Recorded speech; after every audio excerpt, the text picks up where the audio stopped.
If your HP EliteDesk 800 desktop turns on but nothing appears on the monitor, this tutorial walks you through effective troubleshooting and repair methods. We will restore Windows, repair startup files, and fix common boot issues step by step. A lot of errors pertain to this problem, and we're going to go ahead and jump into what should hopefully be a pretty straightforward process, guys. And we're going to go ahead and jump right into it. First thing I'd recommend doing would be to actually go ahead and boot to the troubleshooting utility on Windows 11. So if you do a hard power off 3 times in a row, Windows should automatically attempt to launch the startup repair utility.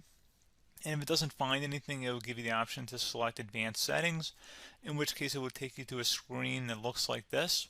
Now, if it does not take you to a screen that looks like this, or you're unable to get to that, you can also download the Windows 10 Media Creation Utility, or Windows 11. They probably will make a creation utility for Windows 11 at some point. And it doesn't really matter, you can actually run the Windows 10 utility on Windows 11 as far as I'm aware. And you should be able to run the troubleshooting utilities built in within it. So you just would go ahead and download it to an ISO file and then burn it to a DVD or USB. It'd have to be about 4 gigabytes or more. It couldn't be a small USB flash drive, and it couldn't be a CD. It'd have to be a DVD. And then you boot your computer from it. So depending on the computer manufacturer, you'd have to tap a different key on your keyboard in order to launch that menu, in order to select what boot drive you want to go off of. So it could be anything between the escape key, F2, F8, F12, for example. And those are the function keys on the top of your keyboard. So you may have to just do a little bit of trial and error. Shouldn't take you more than a couple minutes. Googling it would probably be best before you even begin. But anyway, we're ready to go ahead and jump right into it. So we're on the choose an option page. So these will look very similar whether you're booting from it directly within Windows itself, or if you're plugged in a USB flash drive with the media creation utility installed and you selected the recovery option. So when you are setting up your Windows 11 installation or Windows 10, depending on the drive you're using, there should be an option to repair your computer in the bottom left corner of the dialog window, one of the first screens that comes up. You go ahead and select that, and then it would take you to a troubleshooting screen like you see here. And you want to go ahead and select troubleshoot, reset your PC, or see advanced options. And then there are going to be a whole bunch of options in here that we're going to explore in today's video. The first one, we're going to actually go underneath advanced options, and then select startup repair, fix problems that keep Windows from loading. So go ahead and select that first.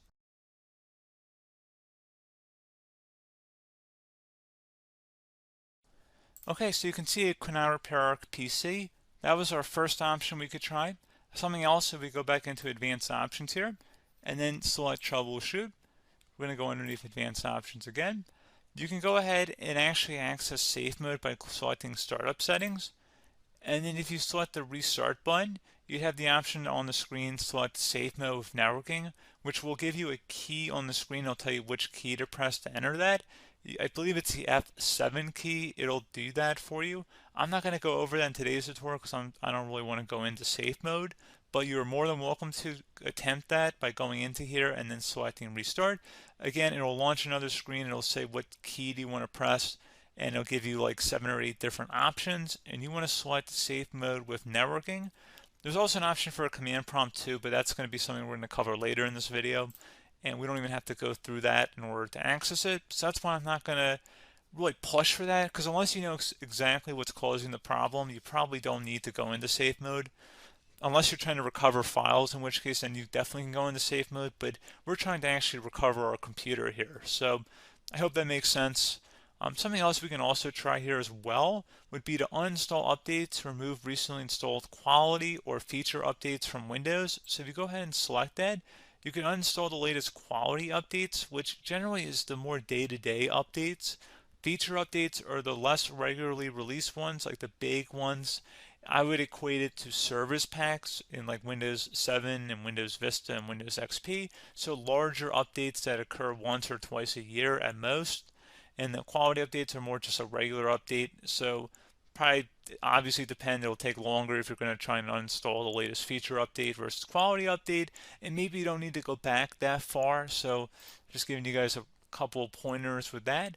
Something else you can also look at here, and we're going to jump into the command prompt in a little bit, but you can select System Restore, which will use a restore point recorded on your PC to restore Windows. And this is something I would highly recommend here, guys. So select next.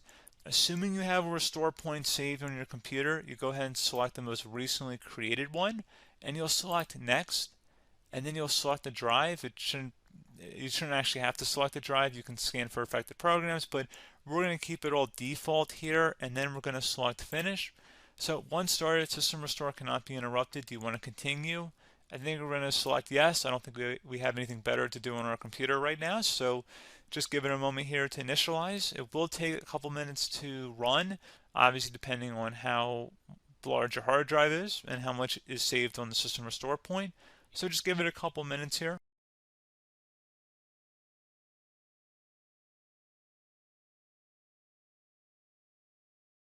Okay, so you can see the system has been restored successfully.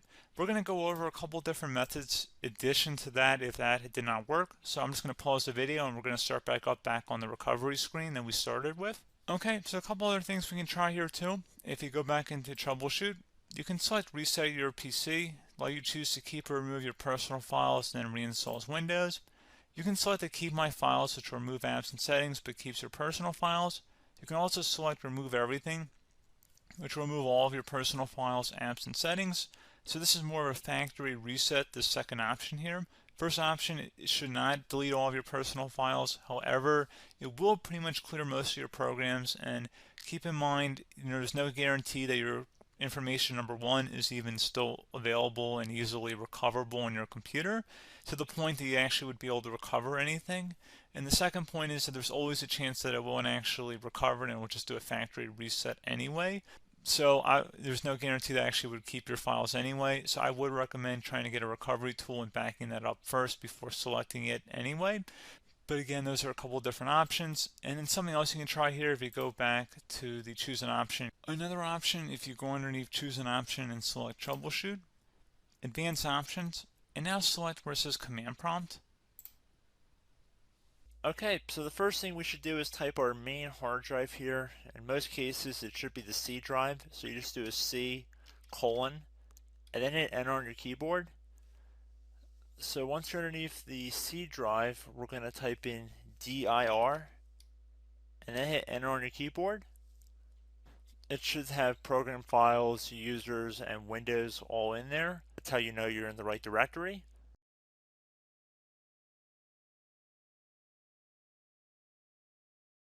In some cases, it might be the D drive as well, so just keep that in mind.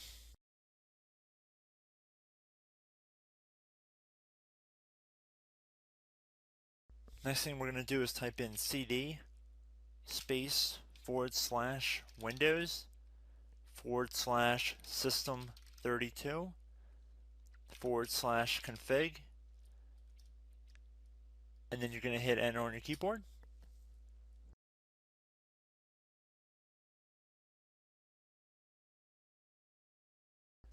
So now you're going to type md space backup. If you've seen other tutorials, it might also say to put down md backup. That's because the backup name is pretty common when you want to back something up. So you can name this whatever you want, doesn't have to be backup. So if you've already made a backup folder in the past, you could do backup 1, for example. So once you're done setting the name you want the backup to be called, hit enter on your keyboard again.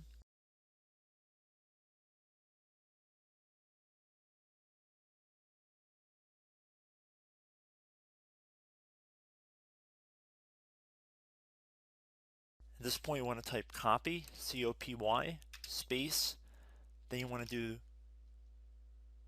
the star symbol above the 8 key, then do a period or a dot, whatever you want to call it, then another star sign, and then another space, and then type backup, and then hit enter on your keyboard.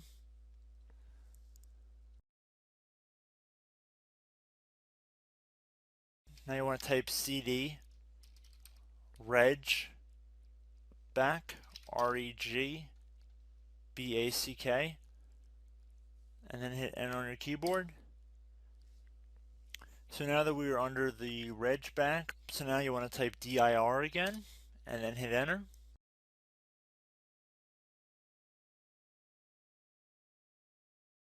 So now at this point we're going to type copy again, So copy, space, star sign, dot, another star sign, space, and then 2 dots. So we're going to type copy, space, star sign, dot, sign, star sign, dot, dot, and then hit enter on your keyboard again. So for overwrite, you want to overwrite all. So type A on your keyboard, so capital A, and then hit enter on your keyboard.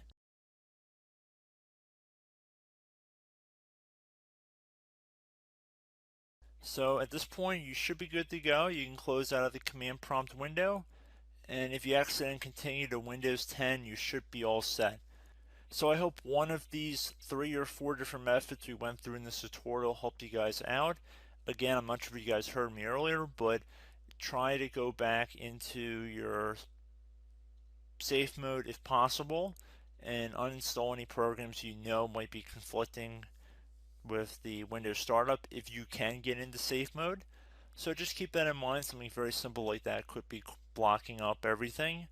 So again, I hope this tutorial helped you guys out, and I will catch you in the next tutorial. Goodbye.